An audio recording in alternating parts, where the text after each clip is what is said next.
People, my people. Now, I've done the 10 gins you should drink over Christmas, and I went and had a chat to a good friend today, my friend called Eduardo, who might likely won't watch this because, well, Eduardo's a shy retirement type. Yes, I do have them as friends. And Eduardo reminded me that I had been I had omitted something. And I'll get it right out of the way because at this point in time I go, Happy Hanukkah! Well, it's too early to go saying Happy Christmas, but otherwise my wife will chastise me firmly. Hanukkah is a week-long event that overlaps Christmas. Now, there is a familial rumour that I could, well, be part Jewish, and as far as I'm concerned, a rumour is as good as a fact. If there's a rumour that I'm super intelligent and extremely good looking, then I'm going to believe it. So there is the familial rumour that I am part Jewish from my mother's side, which actually would make me Jewish. The fact that my maternal grandmother's family were Weiss. And Weiss, if you live in Melbourne, particularly around Caulfield and Balaclava, you'll realise that Weiss is a Jewish name.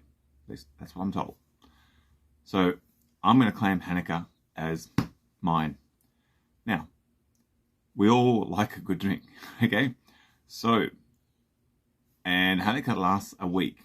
It's, for those of you who aren't Jewish and have familiarity with Indian culture, Hanukkah is basically the Jewish Diwali. It's the festival of light. It commemorates the retaking of Jerusalem, the rededication of the Second Temple in about the 2nd century before another Jew made the headlines and managed to get himself crucified. Yes, Jesus the Nazarene, because the fact that I read occasionally books, Nazareth was actually founded after Jesus had come through. So Nazarene actually, Jesus Nazarene Rex Eudorem, in Latin actually describes the school of Judaism he belonged to. It doesn't describe his birthplace. He was actually born in Bethlehem outside Jerusalem. So, little learning venture for you. And Hanukkah lasts a week. In Christianity, we know it's Christmas and then Boxing Day, and that's it. Thank you very much. Get back on with life. Hanukkah, she's a week. It's my sort of event. I think I might go and start reviving my practice of Judaism, if only for 1 week of a year, because I'm not drunk, I'm celebrating Hanukkah. So, with this all aside, establish the fact that, like a drink, and most of my Jewish friends know, I know like a drink, what would be the 10 spirits I would drink to get me through a Hanukkah? And I will start with one that I've yet to review for something else, but I've tried already. I'm going to start with 4 Pillars Christmas Gin. Now, we all know that, despite what the Romans will tell you, that Christmas is basically Christians hijacking Hanukkah and just making one day of it because, well, just not as much fun. So I would drink this stuff, 4 Pillars Christmas Gin. It's about $105 a bottle, and I wouldn't drink it with a soda or a tonic. I take this baby with custard. And if you take this Christmas gin with custard, you'll never set foot near brandy ever again. I swear upon my, well, not so very saintly mother. Okay, this stuff with custard, really good custard, high-fat custard, it just goes down like one of my bad dad jokes. Okay, just real fast. So, moving along. Going international, Hapusha, with its green mango botanics and the Indian limes and citrus flavors and that in a absolute treat with in a G&T. Absolute. This is possibly one of my top 5 favorite gins already. Moving right along. Now, we know that Judaism is full of very strong women, and I'm going to include Baby Pink Gin, which I've drunk, which is the only gin that I've ever found in Australia that is distilled, packaged, and marketed by girls. Baby Pink Gin. It's pink, and stays that way. Go and see the review. Moving right along.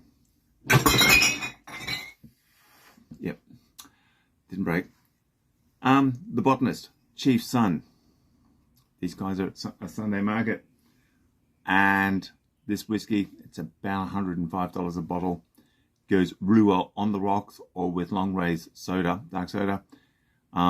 This will take the pain out of a couple of events for you, I assure you. Moving right along and stacking my bottles carefully. Odin, carefully. You're going to be a nut duck, be an angry duck, an extremely angry duck. This one, it's made in Williamstown. It's peppery. It's just delicious. Take the pain out of most situations, including family ones. Okay. That house pour, that gin house pour, it's from Seafood, so you don't have to go that far. Available Dan Murphy's. Moving right along, people, we're busy. I know you're busy. Puss and Mew, spiced Turkish delight gin. Not what you'd expect. Gonna give it to a girl you like. Okay. Well, yeah. Remember this label. Moving right along, back along to the bay and Bond Beach Organic Dry. Now, unfortunately, my attempts at getting these guys twisting their arms to make it into liter bottles has not worked so far. Never mind. I shall keep on dropping large hints of, gee, this would go really well in a liter bottle. Dave, Dean, this would go really well in a liter bottle. This stuff, bigger bottle, be a treat. And the last one is Brogan's Way, Everyday Salvation. So, yes, it is Everyday Salvation. A light flavoured gin that is just perfect for those events where you're just over Hanukkah. Let's face it. I mean, Christians, that's one reason why they made it so short. You know, Christmas Day and then Boxing Day, they made it 2 days instead of a week. Is that, well,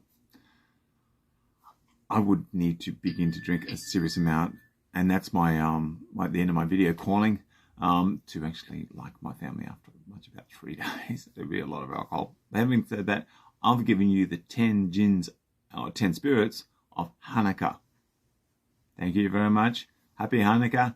I'll see you next year for the other 10, because I assure you there'll be another 10 gins, different ones. I'll catch ya. Bye. Thanks for watching. Subscribe, follow, share, and just stay tuned, folks. This channel's only going to get better.